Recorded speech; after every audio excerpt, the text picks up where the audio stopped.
हे दोस्तों, कैसे हैं आप सब। उम्मीद करता हूँ भाई आप अच्छे होंगे, बढ़िया होंगे। दोस्तों, अगर आपसे पूछा जाए कि आने वाले समय में कौन सा देश दुनिया में महाशक्ति बन सकता है और कौन सा देश आने वाले समय में सबसे ज्यादा ताकतवर होगा, तो आपका जवाब क्या होगा। भैया आप में से देखिए, बहुत से लोगों को ऐसा लग रहा होगा जिस तरह आज दुनिया में अमेरिका एक महाशक्ति बना हुआ है, तो शायद आने वाले समय में भी अमेरिका ही महाशक्ति बना रहेगा। लेकिन दोस्तों याद रखिए, परिवर्तन ही संसार का नियम है और आने वाले समय में विश्व महाशक्ति बनने में कई देशों में जमकर होड़ लगी हुई है। इस देश में रशिया, जापान, भारत और चीन जैसे कई देशों का नाम शामिल है। 17वीं शताब्दी के दौरान ग्रेट ब्रिटेन को दुनिया में महाशक्ति माना जा रहा था। उससे पहले मंगोल्स ने दुनिया के अधिकांश हिस्से में अपना हक जमाया हुआ था। इसके अलावा दोस्तों रोमन अंपायर और ऑटोमन अंपायर जैसे कई साम्राज्यों ने भी समय समय पर पूरी दुनिया में खुद को महाशक्ति का मेडल दिया है। वहीं 20वीं शताब्दी में फर्स्ट वर्ल्ड वॉर के बाद सोवियत यूनियन को महाशक्ति बताया जा रहा था, लेकिन सेकेंड वर्ल्ड वॉर के बाद महाशक्ति का एक खिताब अमेरिका के पास चला गया और पिछले 75 वर्षों से भी ज्यादा समय से अमेरिका को ही पूरी दुनिया में महाशक्ति बताया जा रहा है। लेकिन दोस्तों आने वाले समय में कई ऐसे देश हैं जो मिलिट्री से लेकर जीडीपी तक हर मामले में अमेरिका को पीछे छोड़ने का दमखम रखते हैं। आज की इस वीडियो में हम कुछ ऐसे ही देशों के बारे में बात करेंगे जो साल 2050 तक दुनिया में महाशक्ति बन सकते हैं। इंडिया। आने वाले समय में दोस्तों इंडिया विश्व में एक महाशक्ति बन सकता है। ये बात दुनिया भर के तमाम एक्सपर्ट्स पहले ही बता चुके हैं और पूरी उम्मीद जताई जा रही है कि साल 2050 तक भारत जीडीपी के मामले में विश्व में प्रथम नंबर पर होगा, वहीं दूसरे नंबर पर चीन होगा और अमेरिका लुढ़क कर तीसरे पायदान पर पहुंच जाएगा। आज भारत जिस गति से तरक्की कर रहा है वो वाकई में काबिले तारीफ है। पिछले 20 सालों के दौरान अगर औसतन विकास दर पर नजर डाली जाए तो भारत की एवरेज जीडीपी अमेरिका जैसे कई देशों से ज्यादा रही है। साल 2050 तक पूरी दुनिया की इकोनॉमी में 60% योगदान एशियन देशों का ही होगा।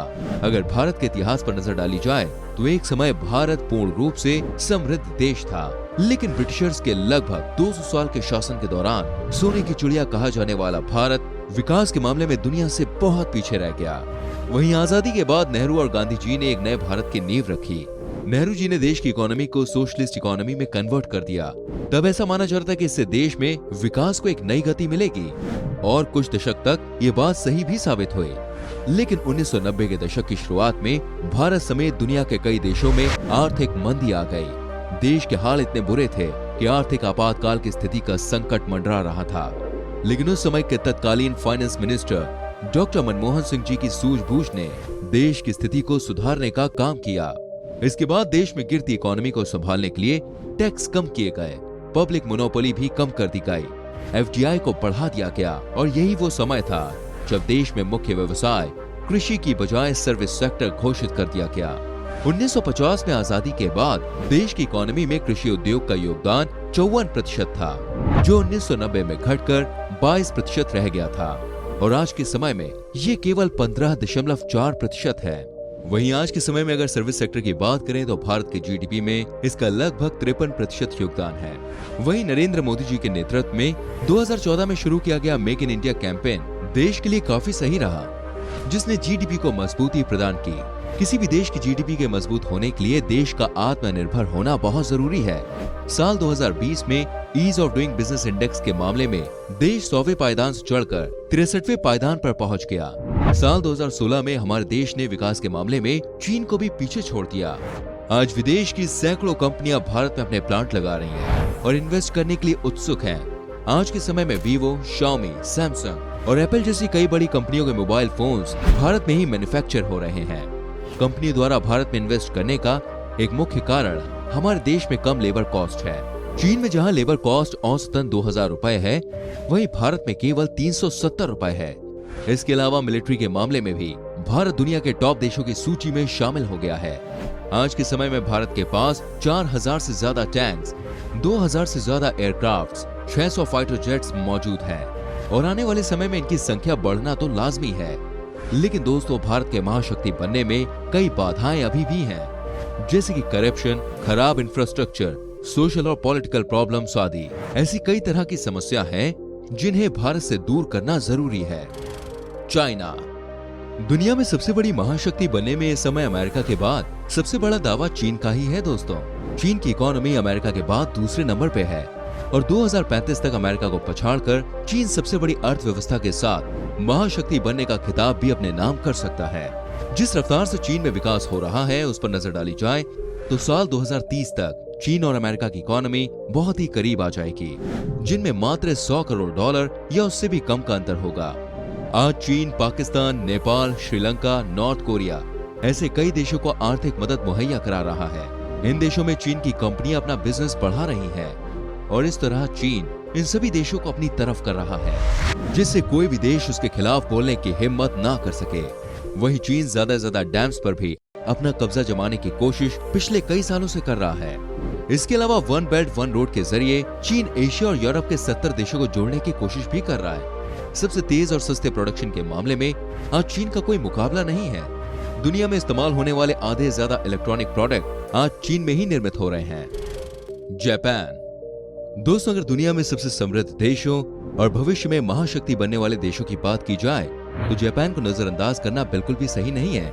4.872 ट्रिलियन के साथ आज जापान दुनिया की तीसरी सबसे बड़ी इकोनॉमी है। जापान के आधुनिक तकनीक और टेक्नोलॉजी से आज पूरी दुनिया वाकिफ है। जापान देश ने ऐसे कई सारे आविष्कार किए हैं जो पूरी दुनिया के लिए किसी वरदान से कम नहीं है। लेकिन दोस्तों, कुछ बातें जो जापान को महाशक्ति बनने से रोक सकती हैं, वो है पहली उसकी लोकेशन। जापान एक ऐसा देश है जहां भूकंप आना एक आम बात है। दूसरी है जापान के लोग काफी ज्यादा सीधे माने जाते हैं और वो हमेशा से ही युद्ध से बचने की कोशिश करते रहते हैं। अगर आप एक महाशक्ति बनना चाहते हैं दोस्तों, तो हर वक्त युद्ध के लिए आपको तैयार रहना होगा, क्योंकि महाशक्ति बनने के साथ ही कई सारे दुश्मन भी आपके पैदा हो जाते हैं। साथ ही महाशक्ति के पास एटॉमिक बॉम्ब होना भी जरूरी है। जापान का कहना है कि उसने आज तक कभी एटॉमिक बॉम्ब नहीं बनाया, क्योंकि वो आज भी 1945 में हुए परमाणु हमले से पूरी तरह से उभर नहीं पाया है। हालांकि कुछ लोगों का कहना है कि जापान के पास एटॉमिक बॉम्ब है, लेकिन वो दुनिया को इसकी जानकारी देना नहीं चाहता है। रशिया। दोस्तों, फर्स्ट वर्ल्ड वॉर के बाद रशिया ने दर्जनों देशों को अपने साथ मिलाकर सोवियत यूनियन की स्थापना की थी। सोवियत यूनियन बनने के बाद पूरी दुनिया में रशिया को महाशक्ति बताया जा रहा था।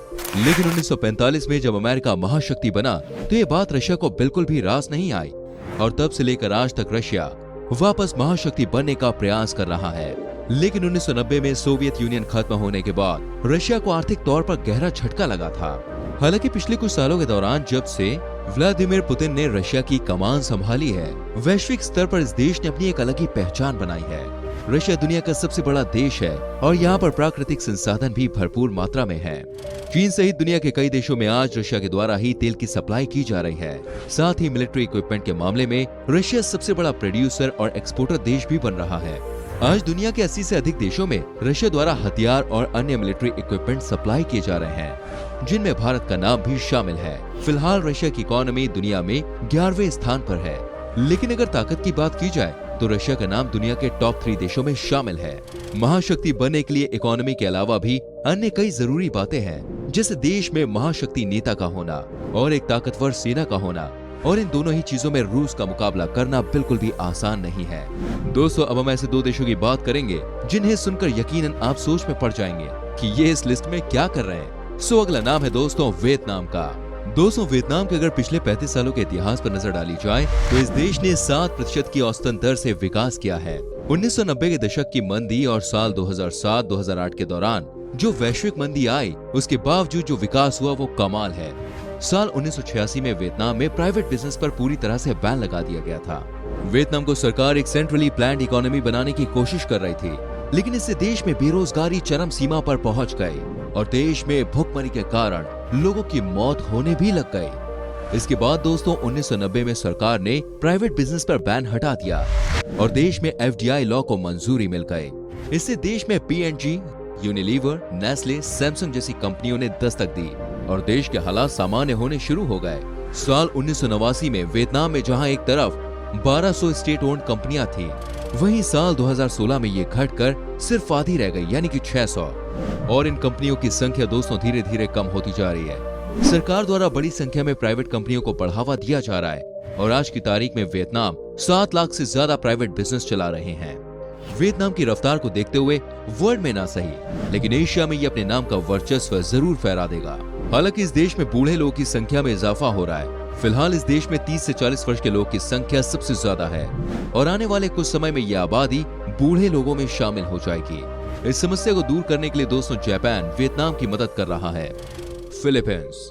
अंत में बात करते हैं एक बेहद ही खूबसूरत देश फिलीपींस की।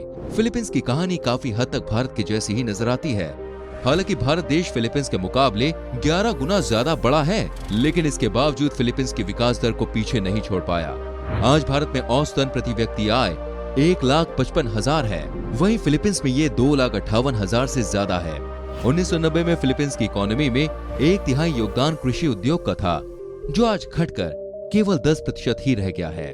वहीं 60% योगदान आज इस देश में सर्विस सेक्टर का है, तो वहीं 30% योगदान इंडस्ट्रियलाइजेशन का है।